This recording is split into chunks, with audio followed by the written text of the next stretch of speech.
Every so often, a case presents itself as so strange and unbelievable, it seems like it almost has to be true.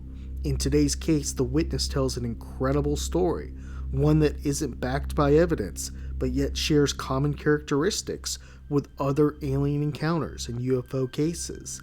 The man alleges time distortion, as well as revelations from the beings regarding their whereabouts. In addition to this, the witness claims the beings communicated with him in an extremely odd manner.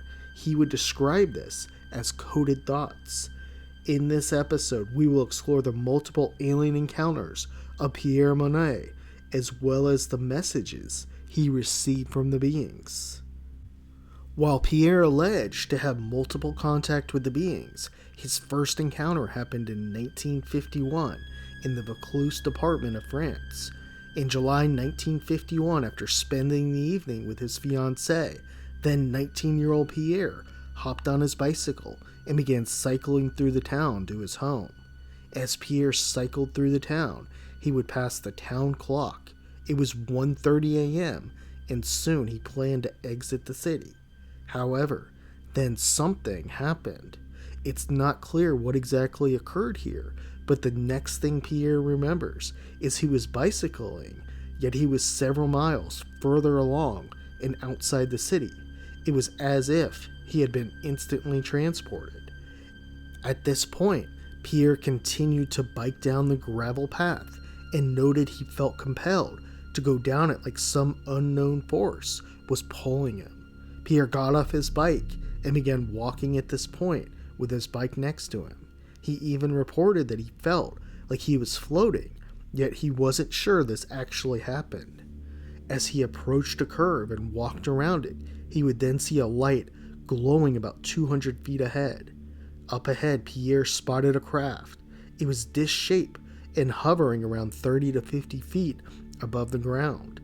The UFO was about 60 feet long, 10 feet high, and had a dome top. The craft was emitting a blue-white light and appeared to be silver beneath. Interestingly, he would note that the light seemed to move and didn't appear to be coming from any sort of light source, like a bulb. Still, Pierre would continue to walk toward the ship, and now a deafening silence was in the air. Needless to say, Pierre was in a state of shock, and soon things would become even more strange for him. Right below the ship, Pierre would spot 4 humanoid beings. They wore tight-fitted silver suits, and all the beings appeared pretty similar.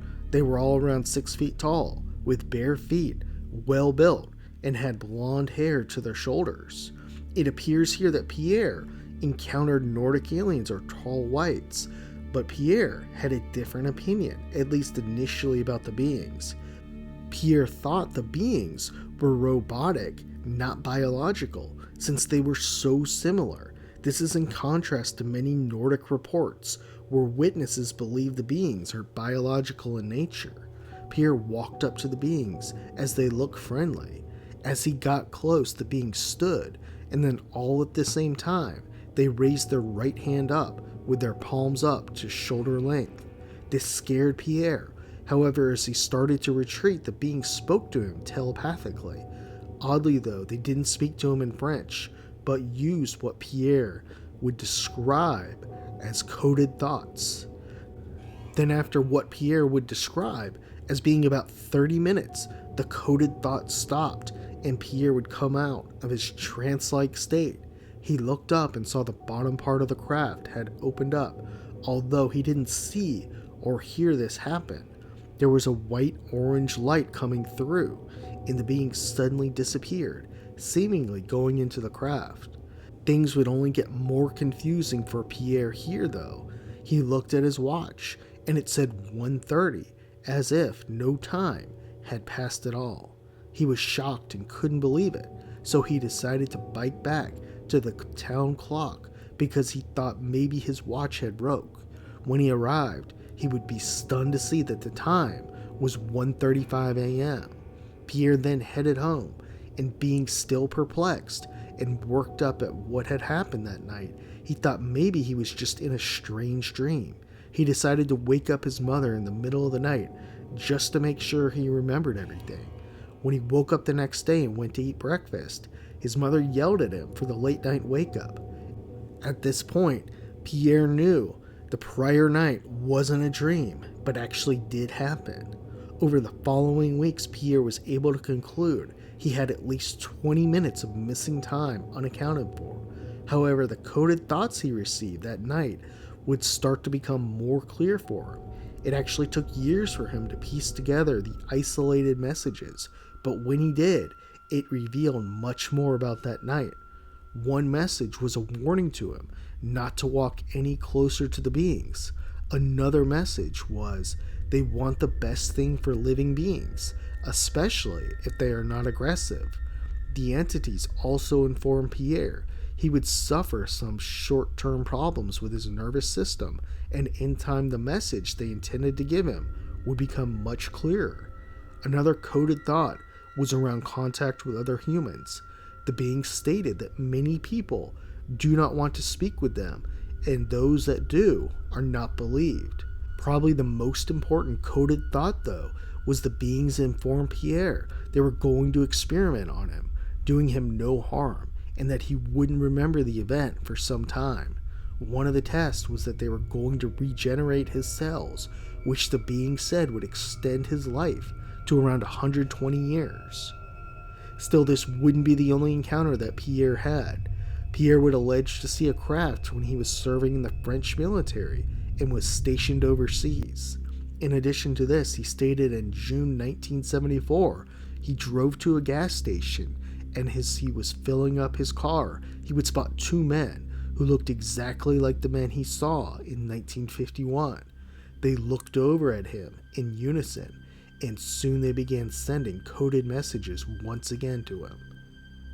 While Pierre spoke with several ufologists, an interview that happened in 1978 was incredibly bizarre. Pierre spoke with ufologist Timothy Good and would recall some unbelievable things. According to him, he would begin receiving telepathic communication from the beings again in 1977, and they revealed several things to him. One message was that the beings came from a star named Vega, which had 14 planets around it, 9 of which were inhabitable. Another message was that the beings had bases on Mars, our moon, and even planet Earth as well. Pierre would allege the beings were able to hide their bases from visible detection by using some sort of extremely powerful magnetic field. According to Pierre, the beings were able to use their technology to essentially be invisible. With such incredible claims and zero proof, what can we conclude from Pierre's case?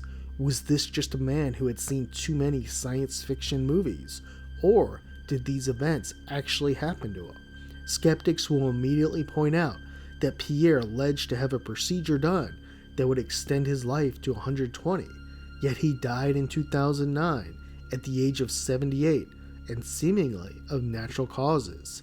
In addition, there's not much to back up his fantastical claims. Could it be the case that Pierre did have these encounters, yet he completely mistranslated the messages? This surely seems possible, as many of the characteristics in his encounters are what we see all too often. For example, the craft was silver and disc-shaped with a dome on top. Also, the beings wore one-piece tight-fitted suits, another common trait reported in other cases. One of the more interesting aspects around this case was the coded messages. Why did they use coded messages and not just communicate clearly? Or did they wipe his mind, and was Pierre somehow able to regain information he wasn't supposed to know?